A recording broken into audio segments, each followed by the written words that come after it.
The piano was gone. Not moved, not being tuned. Gone, and in its place, sitting in my parents' living room like a trophy, was a photograph of my brother grinning behind the wheel of a brand-new Mustang GT. I stood in the doorway of the house I grew up in, staring at the empty space by the window where a 1911 Steinway Model B had lived for 11 years. A piano that once belonged to my great-grandmother. A piano that a certified appraiser had valued 6 months earlier at $150,000. A piano I had practiced on every single day since I was 9 years old. The same piano I was going to use for my Juilliard audition in 14 days. My mother saw my face and said, calmly, like she was telling me the mail had arrived, "Oh, we sold that. Your brother needed a car." Sit with that sentence for a second, because I certainly couldn't. She didn't say, "We're sorry." She didn't say, "We should have asked you." She said it like it was obvious, like a piece of furniture had simply been repurposed for something more useful. And in that moment, I made a decision that would end with my parents sitting across from a lawyer, watching their entire financial future unravel because of one letter. But to understand how satisfying that letter was, you need to understand exactly how we got here. My name is Claire. I'm 26 years old, and for as long as I can remember, my younger brother Tyler was the sun our entire family orbited around. It wasn't subtle. It was never subtle. When Tyler brought home a C in algebra, my parents hired him a private tutor and celebrated when he pulled it up to a B-. When I brought home a full-ride academic scholarship offer to study music, my father's response was, "That's nice, but have you thought about something more practical?" When Tyler quit 3 different jobs in 2 years because he didn't feel respected, my parents told him he was just finding his path. When I worked 30 hours a week on top of a full course load to pay my own rent, they told me I was always so stressed. You should relax more. The piano is the piece of this story you need to understand best, because it's the piece that matters legally, and legally is exactly how this story ends. My great-grandmother, Eleanor, was a concert pianist in the 1930s and 40s. She toured Europe before the war forced her to stop. She brought one thing back to the United States that she treasured above everything else: a 1911 Steinway Model B grand piano, hand-selected from the factory in Hamburg. When she passed away, she left specific, written instructions in her will. The piano was to go to whichever great-grandchild shows a true gift for music, to be decided by family agreement. I was 9 years old when my parents sat me down at that piano for the first time. I don't remember the moment my great-grandmother chose me. I was too young, but I remember every day after. I practiced 2 hours daily through elementary school, 3 hours through middle school, 4 hours through high school. I earned a spot in my state's youth symphony at 14. I was accepted into a pre-college program at a conservatory at 16.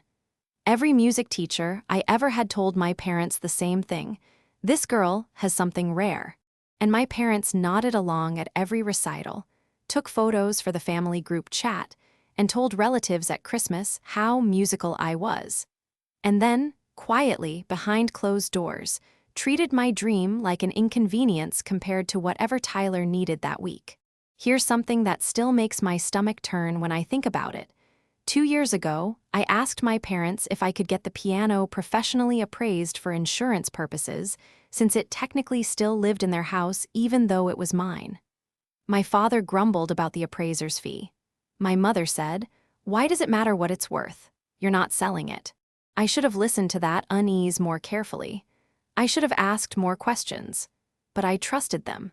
That was my mistake, and it's one you shouldn't make after watching this video, because what happened next could happen to anyone who assumes a family promise means anything without paper behind it. 14 days before my Juilliard graduate audition, an audition I had been preparing for since I was accepted into their pre-screening round, an audition that could change the entire trajectory of my career, I drove 3 hours home to practice on the one instrument I trusted more than any other. I knew exactly how to coax a controlled fortissimo out of it without losing warmth. I knew where the sustain pedal stuck slightly on humid days. I had built my entire audition program around that piano's specific voice. I walked in the front door, and the first thing I noticed was the silence. Anyone who has grown up with a piano in the house knows what I mean. It changes the acoustics of a room.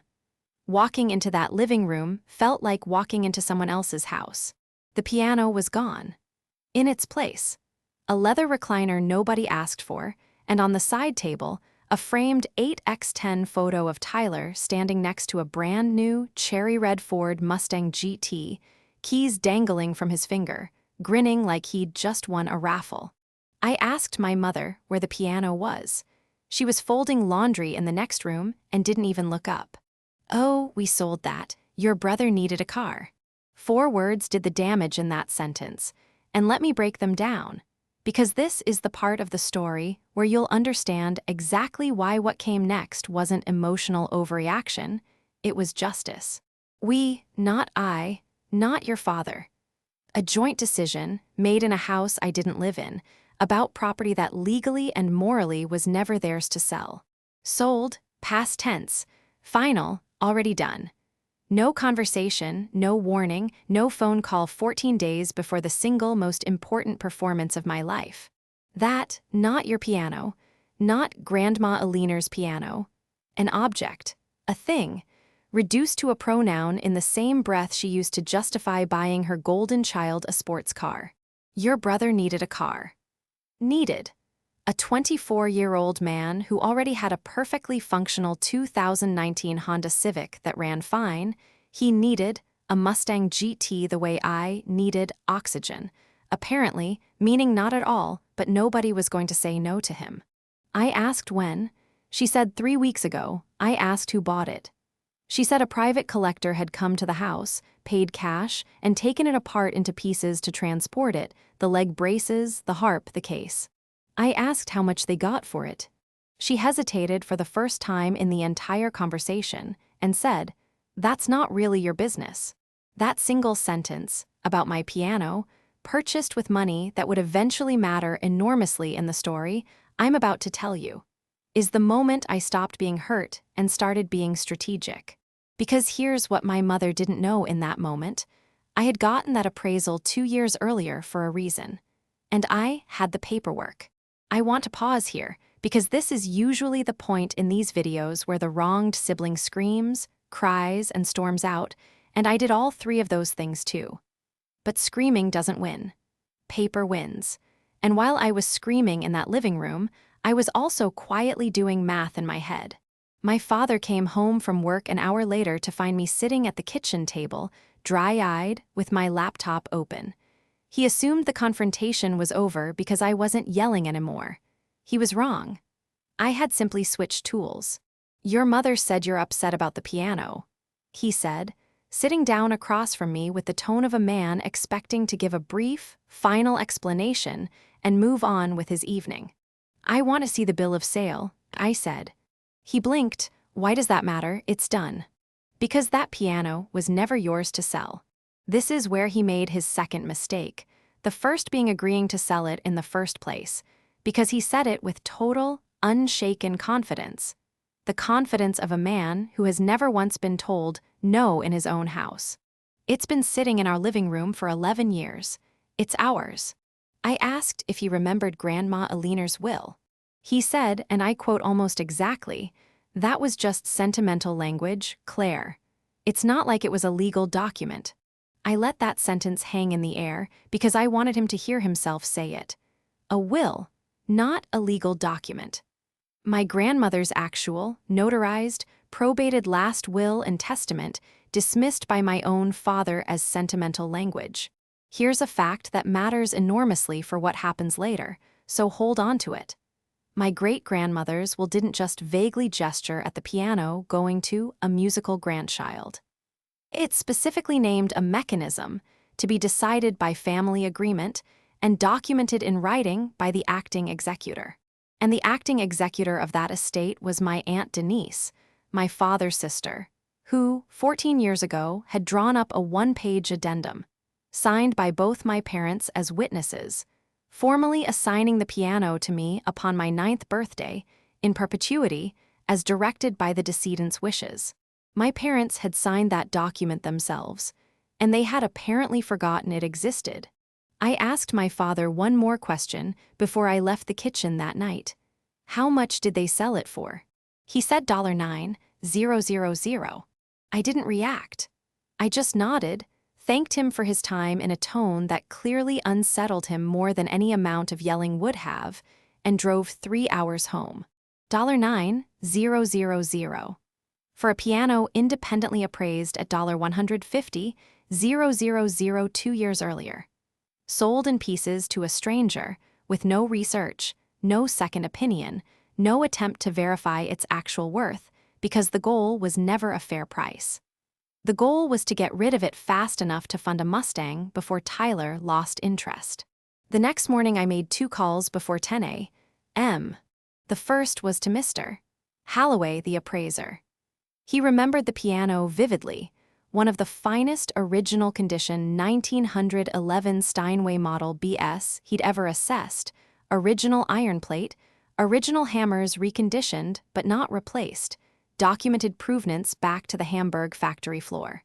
He still had the file and emailed me the full written appraisal within the hour. $150,000, dated, signed, notarized. The second was to my Aunt Denise. And if you've ever had one family member who quietly kept receipts while everyone else forgot the truth, you know exactly how valuable that person becomes when the truth finally matters. Denise still had her executor file from Grandma Aliner's estate, including the signed addendum, 14 years old, transferring the piano to me, with my own parents' signatures as witnesses. She scanned it and sent it over that same afternoon. Somewhere in the middle of all this, my phone buzzed with a text from Tyler. Heard you're mad about the piano thing. Lol, it's just a piano, you can get another one. Come see the Mustang though, it's actually insane. I stared at that message for a long time. He genuinely didn't understand. In his mind, my inheritance and his impulse purchase were the same category of thing, and I was simply being dramatic about losing a piece of furniture. I didn't answer him. I minimized the text and kept working, because for the first time in this whole ordeal, I wasn't angry anymore, I was certain. By that evening, I had 3 documents that would matter enormously. The will, specifying the piano was to be assigned by family agreement and documented by the executor. The signed addendum from 14 years ago, formally assigning it to me. And the professional appraisal, valuing it at $150,000. What I did not have was any record of my parents ever asking my permission, notifying me, or compensating me before selling property that legally belonged to me. I found a family law and property attorney in my city who specialized in exactly this kind of dispute, inherited property sold without consent, and brought her all 3 documents in a single folder. I still remember her flipping through them at her desk, pausing on the appraisal, then looking up and saying, "This isn't really a gray area. This is conversion." Conversion, she explained, is when someone takes another person's property and treats it as their own, without consent, in a way that seriously interferes with the owner's rights. It's a real legal claim. And with a documented $150,000 valuation against a $9,000 sale, plus your name legally attached to the title of the property for 14 years, this isn't a family disagreement anymore. This is a case. She asked what I wanted to do with it. I said I wanted a letter sent, not a lawsuit yet. A letter, the kind that makes a lawsuit unnecessary if my parents were smart enough to read it correctly. Here's the part I know you clicked on this video for, and I promise you it delivers. The letter was 3 pages. Calm, professional, and utterly devastating, because it didn't ask my parents for an apology, it laid out facts in a sequence they couldn't argue with. It opened by identifying the piano by serial number, cross-referenced against the original 1911 Hamburg factory records. It cited the will. It cited the signed addendum, attaching a copy with my parents' own signatures highlighted. It cited the professional appraisal, attaching the full written report. It then stated, plainly, that my parents had sold property legally belonging to their daughter, without consent, for approximately 6% of its documented fair market value, and that this constituted a legal claim for conversion under state law. Then came the paragraph that I'm told, secondhand, made my mother sit down. The letter formally requested restitution in the amount of the piano's appraised value, $150,000, minus the $9,000 already received from the sale, a remaining balance of $141,000 to be paid within 30 days, or the matter would proceed to civil litigation, at which point additional damages, court costs, and attorney's fees could apply.